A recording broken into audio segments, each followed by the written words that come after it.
Suki, it's great to have you today on our weekly Business Launch Portal show.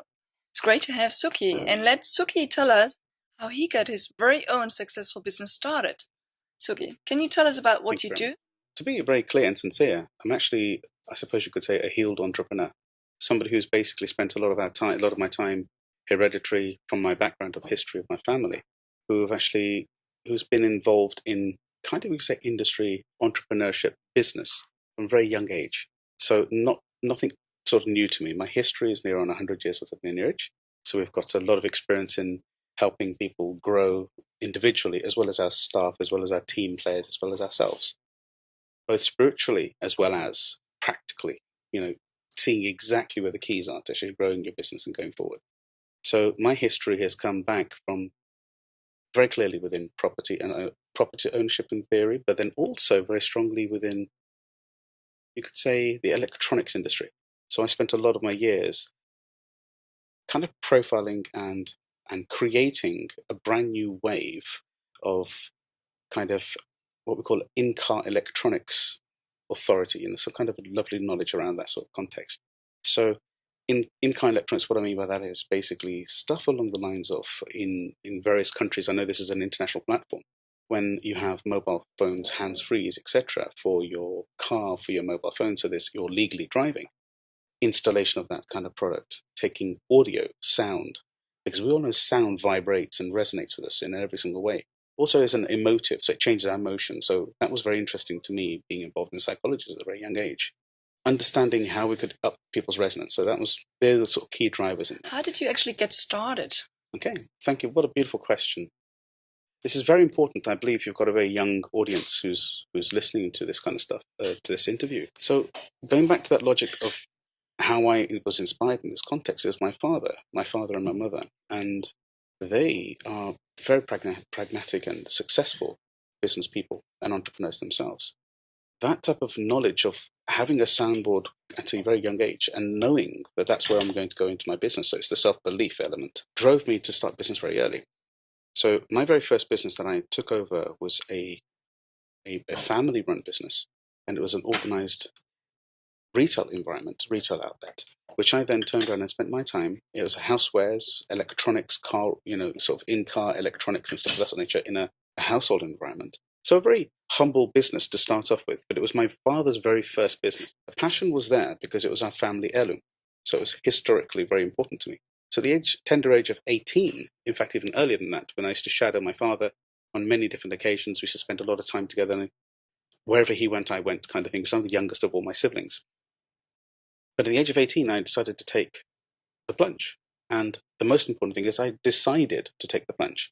So one of the first key steps for myself was to pay attention to what I wanted to actually do myself, instead of just paying what we call open doors and just listening to what everybody else has got to tell me that I've got to do, I've got to do this, I've got to do this. So I decided to formalize and firm up my own personal identity. So the business I took on at a very young age, at 18, by the age of 19, I was very, should I say, healthy and profitable turnover. So my life to me was, at those ages of tender age of under 20 years old, not even in the 20 arena, would be it was a bit more about what I wore, it was a bit more what I drove, it was a bit more external. And that's fair as well, that's allowed, that's okay to say, but you have to have these integrities within yourself to understand it.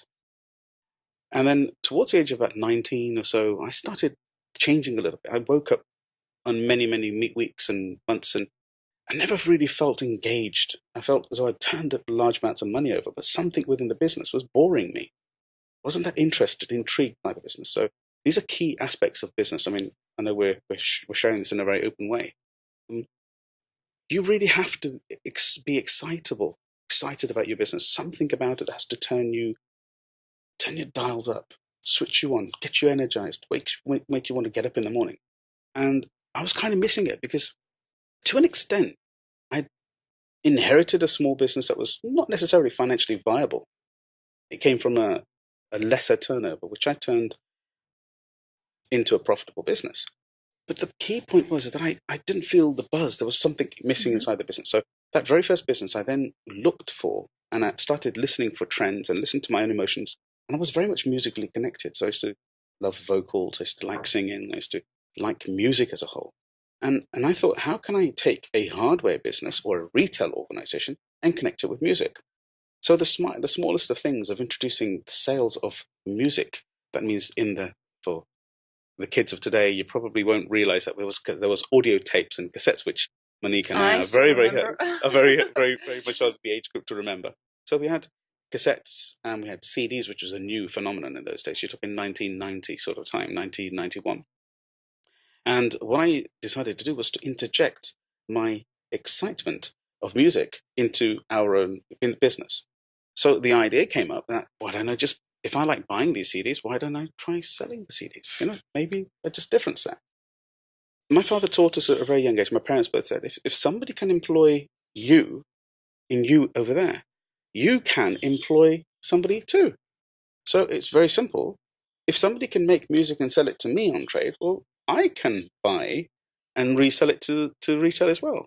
So what I decided to do was very against my father's wish, because he said, you're wasting your time. This is just not important. Get on with the focus of the business. I decided, no, I'm going to do this. So I took his authority. I got his blessings as well. And we introduced a little element of music into the business, which was CDs. And initially started off just being a single counter, but quickly flourished to become quite a large section of the shop. So the business already orientated around that. Now, why? Because what we think of, where we put our attention, that grows. So as I was focusing myself on that music, the musical element of the business was growing. Now, by no means did I disregard any of the rest of the business, but it vitalized me. It gave me some kind of urge to get involved in the business. So, to be clear and concise about what I'm trying to say, is always look for passion within your business. Always look for something that really inspires you as a person, from your heart and your brain, so they're connected together as one. Well, I quickly took that business with God's blessings, well over £1 million turnover in a very short period of time, purely because of interjection of interest. Now, that one interest carried on. It's like you could say like inertia. To get it moving, to start off with, you have to apply large amounts of force. And then it turned into natural inertia. So the business itself became very interesting, very exciting. Now, through this musical entity, we started connecting with restaurant owners. So in the same business, there was the musical entity. So we were selling CDs. And in most restaurants, as you understand, they usually play probably an instrumental track in the background.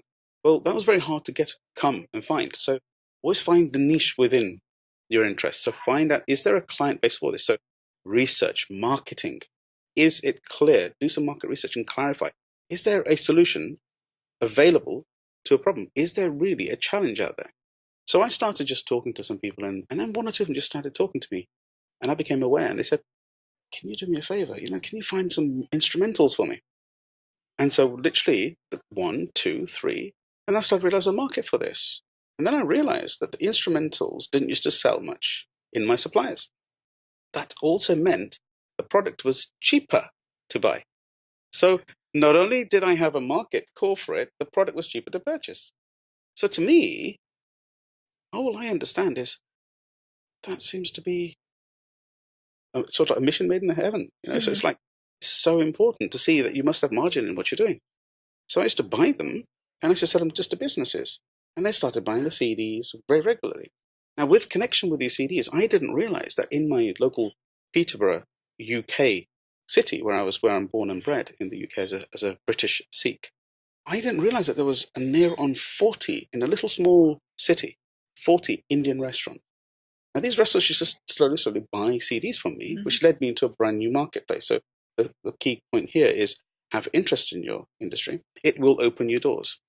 I love that. And I really love how, and I feel the passion that Suki is talking about. And passion is what drives everything in the first place. It does, yeah. And you also said that passion is basically, the basis to also become curious, to be open to listen to your clients and so on. Now I'm very curious. You picked up these ideas, you did market research, you found there is not really a lot of, support in the market for the people that are open to buy. Yes. And you spoke about earlier about how important it also is to not just have the passion and the idea, but also to build a system around it and an organization to eventually turn the idea into a profitable business. Can you say how you, so early in your life, basically picked up that idea within a year turned it into $1 million business and were so successful so quickly. What kind of system and organization did you put in place to make that happen? Okay. That is such a core question, listeners. It's so core. How can you make your business into a leveraged business, into an automated leveraged business, structured, organized business? There's a kind of a simple step process. You need to identify, first of all, you need to be curiosity needs to be very high. You need to be curious about actually wanting to expand your business. So once that comes through, and I know that doesn't sound very practical, but the reality is just be interested, nice and simple. So be interested in some kind of a topic, then look for little ways of identifying current troubles or problems or challenges in that industry. So something that needs fixing, I suppose you could say. So for an example, if there's the restaurant example, so we're coming into the space of how would one grow that business, because I inherited a business and I grew that. Then to take it to the next level, after identifying that there's a restaurant business, I went into manufacturing of pots and pans for catering level, a brand spanking new business, completely brand new.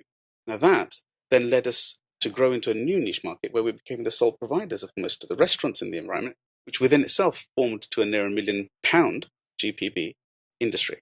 So that belief within myself of identifying the core market, always looking for something new to do, I suppose, to an extent, and actually putting some energy and thought process into the systems of it, which means, what is my product? What exactly does the person actually want? Is this problem a seasonal problem, or is it a consistent problem or a challenge? For example, in the pots and pans game, do they have the need for pots and pans all the time? And that's usually annually. They tend to change the pots and pans a lot less. So that told me that this could be a part-time business as opposed to being a full-time business. So it was perfect to bolt onto my existing business and idea. Looking at the fact that were they willing to pay for this service? Yeah, that's very important. I find so many of my young entrepreneurs that I'm helping, they follow their heart and their process, but they're not really looking for, can somebody actually pay me for doing this service? How important is that? I mean, I may feel really excited about bringing my message to the world, but if the message is not wanting to be heard, or I haven't got the articulation to deliver it properly, who's going to pay me for it?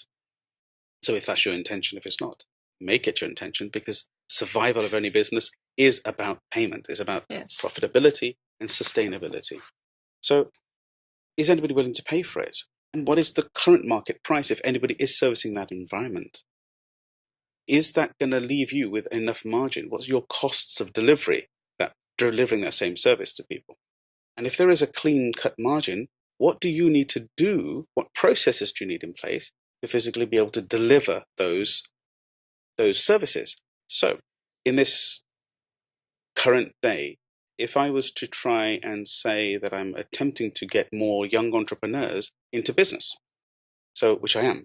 So in this context, is there a marketplace for young entrepreneurs? Absolutely. Is it a worthwhile industry? Is it a long sort of driven industry? And the answer is yes. Could I actually deliver something that will help them? And that is the answer is yes again. I usually look for kind of 3 yeses. Is there a market? Is there a payable market? Is there a message that I can deliver, or is there some kind of product moving to the marketplace? And then assessing that, you then trial it, test it. Don't necessarily jump into the big manufacturing costs or the big expenses of, I must have the brand first, I must have this first. Try not to paralyze yourself.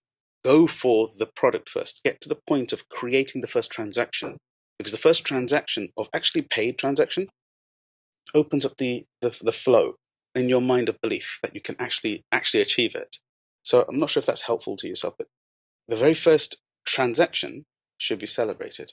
You should be very proud of the fact that you've made the first sale and there's a margin there for the company. Don't think about having to buy the cheapest first. Always look to buy a product that can give you a return on your investment, so that you can just see if there's a marketplace for us. Right. Does that make sense? That's one of the key things to start off with. Start doing it. You said beautifully as well, focus on how can you make the first transaction. And I know a lot of young entrepreneurs are basically really trying to create a perfect product first, and then actually, once they think it's perfect, they go out. And the risk is that they never go out. Or when they do, they find out clients don't want it. But I'd like to touch on another aspect, Sukit, because there's something you said earlier. You said that your dad and other people in your family were helping you as a mentor. And you said that Sukit was lucky enough to have entrepreneurs around him that were guiding you along the way. Definitely. There's a lot of our listeners and people that watch this that are not as lucky. So often, and like myself, I was following a normal career in a big corporate for so long, and then I was stepping out and I had to relearn everything, basically how to think, how to act, how to plan, how to celebrate as an entrepreneur.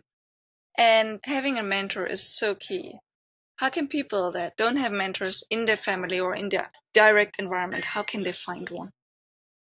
This is so important. Mentorship, coaching, and peer group, and belonging. Does that make sense? Support. Actually having a thought and sharing it with somebody of like mind or above. Very important. How can they actually action that? Well, firstly, they should be in touch with organizations like yourself, Monique, who have created this beautiful platform to share with young entrepreneurs to inspire them. This is the way forward. This is how you engage. You'll find that probably people like myself, in a humble way, and other people who've seen some kind of success or in business and have a structure to share with people, that it's not that easy to get hold of them because of the time duration. I still run businesses today and I still train and teach as well.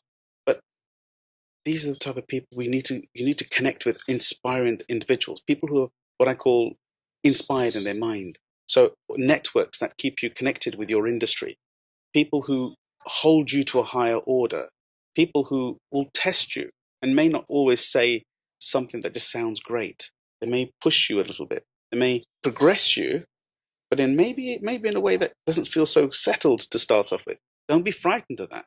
Be open towards it and say, okay, what within me is it that's igniting? Because something inside me, in my model of the world, is what's igniting in my head for that agitation.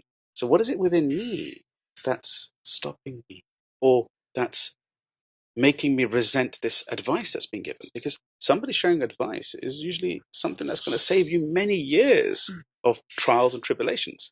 Now, in my case, the advice that was initially given by my father wasn't automatically received. So I must tell you, we're human beings. I had an element of myself in there as well, but in a humble way. So I would spend my time getting quite angry with why somebody told me how to do something, until one day the penny sort of just dropped. And then I realized that mentorship is the key. It is. It's actually the key. I used to sit there and listen and spend time afterwards and reassess and distill the information that's to come to me. And that's part of my success. Why I mentioned so many things so early is because I started becoming self-aware of myself and wanted to think around the topic. What was it in the sentence that caused me the challenge? Right. Am I going to save any time, money, effort? Can I short circuit to another step in the business? Bring it forward 5 years just by listening to somebody saying, don't go and keep knocking on doors because you're going to get tired. In some industries, by the way, do not discount that, because it is the way forward in that business industry. But in some industries, it's not. You don't just knock on doors saying, would you like a stereo? You don't do that, okay? But you can mail and you can invite people in. So be innovative, be imaginative, look for mentors who stretch you. Somebody who doesn't just sit there and agree with everything you're doing, but not necessarily with an aggressive tone. They have to be humble. Yes. You have to understand that a true mentor is somebody who just wants the best for you, not for themselves. They need to progress you as a person. And all they want to do is leave a legacy on this planet to be able to achieve their own mission and gain. So that's so core. And I'm sure you meet so many people. And this network is very selective of who they should bring it onto which is why I'm very humbly honored. But find a mentor who really means well, who understands the strategy, but also wants you to do better. And they don't just want to sit there listening to themselves all the time. Does that help a little there? Oh, that helps tremendously. And I can speak from experience that first business that I started to build was not very successful, I have to say. But the second one I did, I had a mentor, and that made all the difference. So, and it's the same for you. Sukit, I could continue talking to you forever, but I'd like to give you give our audience your personal 3 key success principles. They're all people that want to get started with their business, turning their idea into a profitable business. What are the key 3 success principles, your personal ones, that you would like to share with our audience? So the first one is get interested. And the second one is take it seriously. Start putting time out. Don't think about it and just leave it there. Don't get too caught up into what we call analysis all the time, because practicality has a benefit, and the benefit is you can see a result very quickly. So actually go for that first interchange, go for that first exchange of sale. It's very important. It's a really quick step of understanding. Get interested, get curious, understand your marketplace as much as you possibly can, and see whether somebody even wants to buy what you want to bring to the market. And is there something that you can tweak that maybe you get a bit of your interest as well, and plus the market's open. And then secondly, ensure you are really taking it serious. Send your time, set time aside, get out of your busy schedule. I did not progress unless at the moment in the second, the millisecond that I decided that now's the time to take action. This is about getting yourself mobile, because when you start moving, other things get in the way. The universe, or as I put it, God starts putting things in your way to actually help you, to construct your success. So it's actually, as you connect with people, we meet, an interview comes in, and I feel humble. So this is how it progresses. I'm now speaking to people in this network, and some words may help you, but that's because I took action, and you took action to listen to these series. And the third thing is be disciplined and committed. Now, that does not mean be blind of problems and errors. It does not mean be fearful of challenges and, oh my God, that's not committed, so I'm going to run. So you have to be very committed to your task and order, but be willing to morph, be willing to change, not throw it aside and don't complete it. Always remain integrous and complete what you have offered somebody. Make sure you get yourself very committed and secure in the idea that I'm going to do this. There'll be trials, there'll be tribulations, there'll be challenges, there'll be days when you don't make a sale. You have to remain robust. You have to open your heart to change. And then if you actually see, okay, I tried to sell it in red, and that's why nobody's buying it. Well, if somebody starts for blue, let's trial that. And if blue takes off, then be quick. Don't hold on to dead stock. Move that stuff and get straight onto selling the blue product for now. So the first 3 things I'd say are those in particular. But if I may just expand the 3, and one of the hidden things, I've written many articles on this in the past as well, and it's actually the mentorship. It's actually the mentorship, getting coaching and mentorship, getting community. This is the way forward. If you do not get community when you try to share, or when you have those block moments or times when you're thinking that business is lonely, and in those situations, you need your friends, your peers. And one of the key things for me is, start to learn to speak your mind and share it as it is. People respect you more for it. So tell them this product would help you if it's true. So keep to an honesty. Yes, and I think, Suki, you inspired quite a few people today on this interview. Thank you very much for being on. It's a blessing. How can people that would like to know more about what you do and how you do things, and maybe would like to get in touch, how can they find you?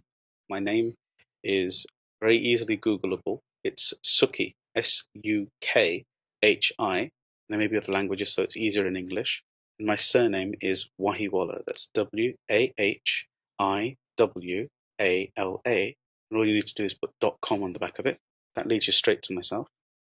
There is a sukiwahiwala.com/mentor me URL. If you go through to that system and actually go to that particular web page, you can fill in your details, name, address. That particular email will come to me personally. It will not go through to any of my staff, it won't go through to any of my systems. So if you want to get hold of me directly, go to my website and go to Mentor Me, and then I can speak to yourself and see how we can even help. And this, by the way, is a global message. Thank you for sharing that, and I'm sure quite a few of people in our audience are curious to find out more about what Suki is doing and how he's doing things. Are there any last words of encouragement for our audience in terms of really getting up, taking their idea, and taking the first steps on making it reality, turn your dreams into a business. Oh, yeah. And one of the key things is that, yes, you can. Start living it now. The answer to the question is we all have the same right of success as anybody else. I'm not anybody special. All it is that I've embraced my success. Go for it. Do take action. That's what I say to anybody. Get out there. If you've got the smallest of incubated ideas or seeds in your mind, find people who will listen to you. I will listen to you. Monique will listen to you. Find people who will physically assist you and strategize with you and encourage you to go forward. So a key thing is go and do it. Find the support and take action today. Well, thank you, Suki, very much for being on with us today. And I look forward to have you all back next week when we invite another inspiring entrepreneur that gives you very hands-on tips on how you can turn your idea into a profitable business. And if you are in the process of starting out, we have a 3-month business launch power program where we bring people like Suki on that really guide you together with me through the whole process from finding your idea and turning your idea into a profitable business. So if you are there, join us. That is a life-changing program, and we are looking forward to have you back at our next business launch inspirational show. Thank you.